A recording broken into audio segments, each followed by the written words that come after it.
Guys দেখতেই পাচ্ছেন সবুজ শ্যামল সোনালী বাংলা আমাদের সাদুলাপুর বাগনিবাড়ি এলাকা। ওই দেখেন ধান ক্ষেত। অনেকে বলতে পারেন ভিডিওর মাঝখানে যে পলিথিন লাঠির আগে পলিথিন গেড়ে দিয়েছে, এগুলো হলো নিশানা।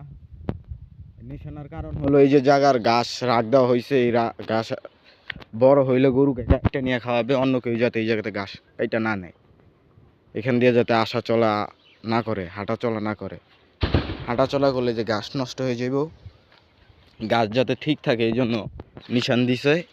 ঘাস বড় হইব তারপর কাইটা নিয়ে যাব। যেমন এই যে আমরা সেটা দেখতেই পারছেন, কিছুদিন আগে এই জায়গাটাও নিশান ছিল, ঘাস কাটার ঘাস রাখ দিছিল ওরকম পলিথিন দিয়ে, লাঠির মাঝখানে পলিথিন গাইরা এই যে এখান দিয়ে কাইটা নিয়ে গেছে। এই যে এখান দিয়ে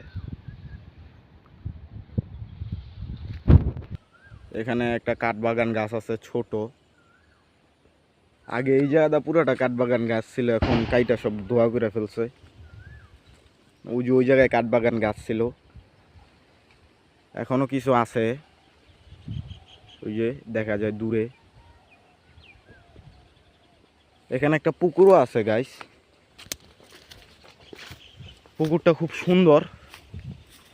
আমরা এই মুহূর্তে পুকুরের কাছাকাছি যাচ্ছি। পুকুরের কাছে আছে একটা গোলাপ বাগান, গোলাপ ক্ষেত, সবুজ শ্যামল।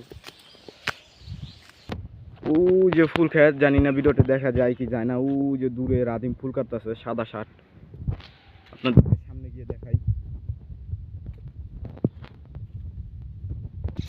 এই যে সেই কাঙ্ক্ষিত পুকুর। পুকুরে অনেক বড় বড় মাছ আছে, মাঝে মধ্যে ফাল দেয়। এলাকার প্রাকৃতিক বাতাস।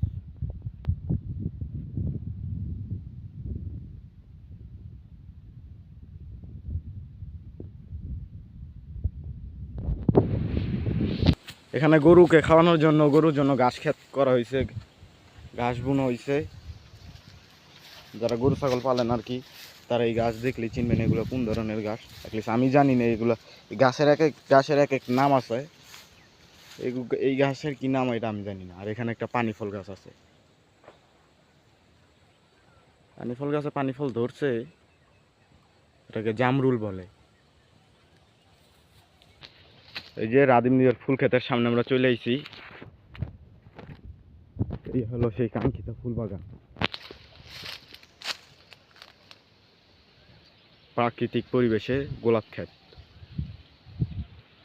রাধিম ফুল কাটতেছে আর ওর ভাই ফুল কাটতেছে।